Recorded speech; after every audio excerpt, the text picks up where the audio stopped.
Shalom, selamat berjumpa kembali bersama Jemaat Hamasiyah dalam topik manusia sebagai Tuhan atau Tuhan menjadi manusia. Topik ini akan menjelaskan pemahaman akan keberadaan Tuhan. Judul tersebut menarik, tapi apakah demikian menurut pemahaman kebenaran? Sebagai permulaan kita meniti perencanaan Elohim untuk umat ciptaannya. Jauh-jauh hari Elohim telah mempersiapkan penebusan dosa untuk membebaskan manusia dari ikatan dosa sejak Adam dan Hawa. Sebagai catatan, arti penebusan adalah membayar barang yang tergadai, pembebasan atau menggantikan. Dimulai lebih dari 2000 tahun sebelum Masehi, Elohim memanggil Abraham untuk menjadi cikal bakal bapa keturunan yang akan menjadi penebus dosa atau penyelamat. Tertulis di Kejadian 22:18. Oleh keturunanmu lah semua bangsa di bumi akan mendapat berkat, karena engkau mendengarkan firman-Ku. Dari Yakub keturunan Abraham, Elohim menunjuk suku yang akan dipakainya. Dalam Kejadian 49 ayat 10, tongkat kerajaan tidak akan beranjak dari Yehuda, ataupun lambang pemerintahnya dari antara kakinya, sampai dia datang yang berhak atasnya. Maka kepadanya akan takluk bangsa-bangsa. Lebih spesifik, menunjuk nama keturunan dari raja. Yeremia 33 ayat 15. Pada waktu itu dan pada masa itu, Aku akan menumbuhkan tunas keadilan bagi Daud. Ia akan melaksanakan keadilan dan kebenaran di negeri. Sampai nubuat kelahirannya ditulis di dalam Yesaya 7 ayat 14. Sebab itu, Tuhan sendirilah yang akan memberikan kepadamu suatu pertanda. Sesungguhnya seorang gadis mengandung dan akan melahirkan seorang anak laki-laki, dan ia akan menamakan dia Immanuel, atau Tuhan beserta kita. Juga dinyatakan identitasnya di Yesaya 9 ayat 5. Sebab seorang anak akan lahir untuk kita, seorang putera akan diberikan untuk kita. Lambang pemerintahan ada di atas bahunya, dan namanya disebut orang Penasehat Ajaib, Elohim yang perkasa, Bapa yang kekal, Raja Damai. Juga ditentukannya tempat kelahirannya penebus. Di Mika 5 ayat yang pertama, tetapi engkau, hai Bethlehem Efrata, hai yang terkecil di antara kaum-kaum Yehuda, daripadamu akan bangkit bagiku seorang yang akan memerintah Israel, yang permulaannya sejak purbakala, sejak dahulu kala, sampai saat terwujudnya nubuatan. Demikian kejadiannya. Dalam bulan ke-6, Elohim mengutus malaikat Gabriel pergi kepada seorang perawan bernama Maria, keturunan Daud, di sebuah kota di Galilea bernama Nazaret. Malaikat menyampaikan pesan dalam Lukas 1 ayat 31, sesungguhnya engkau akan mengandung dan akan melahirkan seorang anak laki-laki, hendaklah engkau menamai dia Yahsua. Kemudian Lukas 1 ayat 32, ia akan menjadi besar dan akan disebut anak Elohim yang maha tinggi. Dan Yahweh Elohim akan mengaruniakan kepadanya tahta Daud, bapa leluhurnya. Selanjutnya malaikat berkata kepada Maria dalam Lukas 1 ayat 35, Roh Kudus akan turun atasmu, dan kuasa Elohim yang maha tinggi akan menaungi engkau. Sebab itu anak yang akan kau lahirkan itu akan disebut kudus, anak Elohim. Kelahirannya dinyatakan malaikat kepada gembala-gembala, tertulis dalam Lukas 2 ayat yang ke-11. Hari ini telah lahir bagimu Juru Selamat, yaitu Hamasyah, Tuhan di kota Daud. Sampai saatnya Yahsua datang untuk dibaptis oleh Yohanes Pembaptis. Di Lukas pasal 3 ayat 21 hingga 22. Ketika seluruh orang banyak itu telah dibaptis, dan ketika Yahsua juga dibaptis dan sedang berdoa, terbukalah langit dan turunlah Roh Kudus dalam rupa burung merpati di atasnya. Dan terdengarlah suara dari langit, Engkaulah anakku yang kukasihi, kepadamulah aku berkenan. Itulah pernyataan Bapa Elohim Yahweh bagi manusia Yahsua, sesuai dengan pemberian nama anak yang terdiri dua kata, yaitu Yah adalah nama Bapa Surgawi, dan Suah artinya selamat.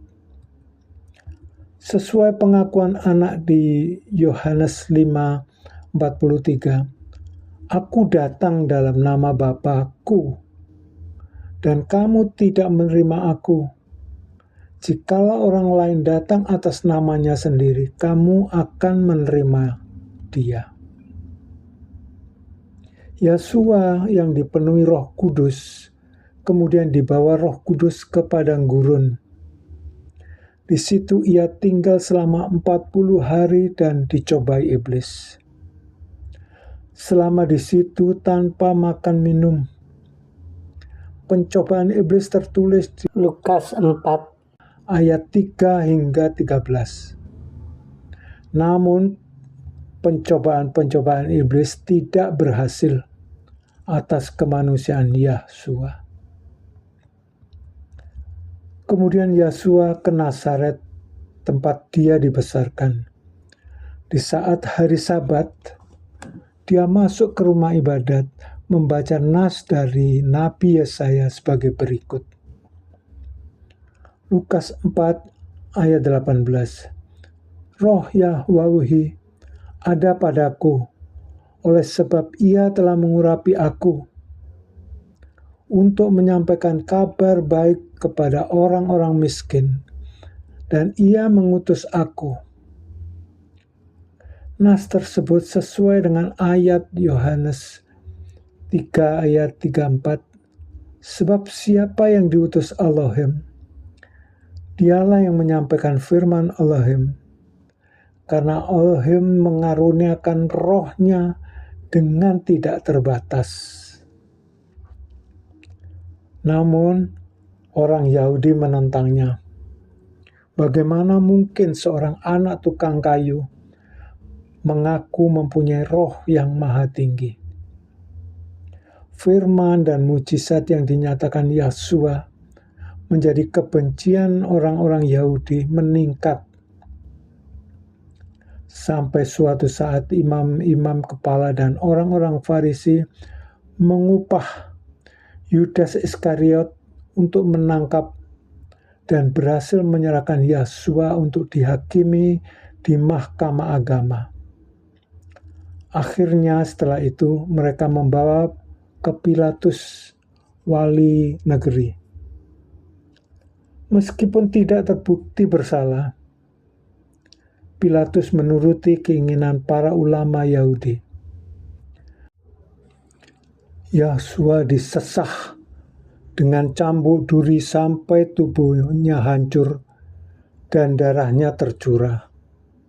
Kemudian disalib dengan tangan dan kakinya dipaku.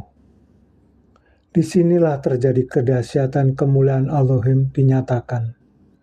Pada pukul 12 sampai pukul 15, kegelapan meliputi seluruh daerah. Tabir suci terbelah 2 sampai ke bawah. Dan terjadi gempa bumi. Sementara itu, hari telah menjelang petang untuk persiapan hari Sabat. Mayat Yosua diturunkan dari salib dan dikafani lalu dibaringkan dalam kubur. Dan setelah hari ketiga dari kematian, Yosua bangkit serta menyatakan diri dan mengajar murid-muridnya. Setelah 40 hari, Yosua terangkat ke sorga disaksikan banyak orang. Dari semua yang terjadi pada diri Yosua adalah penggenapan Yesaya 60 ayat 16. Bahwa akulah Yahweh, juru selamatmu dan penebusmu, yang maha kuasa, Elohim Yakub. Sehubungan Elohim adalah roh, Bapa memerlukan tubuh dan darah anak. Sesuai Roma 3 ayat 25, Hamasya Yosua telah ditentukan Elohim menjadi jalan pendamaian karena iman dalam darahnya. Menjadi suatu pertanyaan, mengapa harus ada penebusan? Karena setiap manusia yang melakukan dosa secara tidak sadar telah menjadi budak kuasa dosa. Dasar penebusan, karena manusia tidak dapat menghapus dosanya sendiri, walau dengan melakukan kebaikan, ibadah, puasa, dan pengorbanan binatang dan lain sebagainya. Penebusan hanya bisa dilakukan melalui manusia yang tidak berdosa, yaitu Yosua yang terlahir bukan dari benih manusia, tapi oleh kuasa Elohim yang maha tinggi. Seperti Elohim tetapkan pengampunan dosa melalui korban persembahan. Tertulis dalam Ibrani 8 ayat 3. Sebab setiap imam besar ditetapkan untuk mempersembahkan korban dan persembahan. Dan karena itu Yosua perlu mempunyai sesuatu untuk dipersembahkan. Maka di Efesus 5 ayat 2, sebagaimana Yosua Hamasya juga telah mengasihi kamu dan telah menyerahkan dirinya untuk kita sebagai persembahan dan korban yang harum bagi Elohim. Penghargaan Bapa Elohim Yahweh atas pengorbanan putranya dinyatakan di dalam Filipi 2 ayat ke-8. Dalam keadaan sebagai manusia, ia telah merendahkan dirinya dan taat sampai mati, bahkan sampai mati di kayu salib. Filipi 2 ayat 9, itulah sebabnya Elohim sangat meninggikan dia dan mengaruniakan kepadanya nama di atas segala nama. Filipi 2 ayat 10, supaya dalam nama Yosua bertekuk lutut segala yang ada di langit dan yang ada di bumi, dan yang ada di bawah bumi. Filipi 2 ayat 11, dan segala lidah mengaku Yeshua HaMashiach adalah Tuhan bagi kemuliaan Elohim Bapa. Dan juga Elohim memberikan penghargaan kepada Yeshua dengan menganugerahkan takhta sebelah kanan takhtanya, tertulis di dalam Wahyu 22 ayat 3. Maka tidak akan ada lagi laknat. Takhta Elohim dan takhta anak domba akan ada di dalamnya, dan hamba-hambanya akan beribadah kepadanya. Jadi kesimpulannya, manusia Yeshua dinyatakan sebagai Tuhan, bukan ditinggikan oleh manusia, tapi Elohim Bapa sendiri yang mengatakan dan yang menganugerahkan. Demikian penjelasan berdasar hikmat firman yang tertulis. Sampai jumpa bersama Jemaat HaMashiach di topik-topik selanjutnya. Shalom.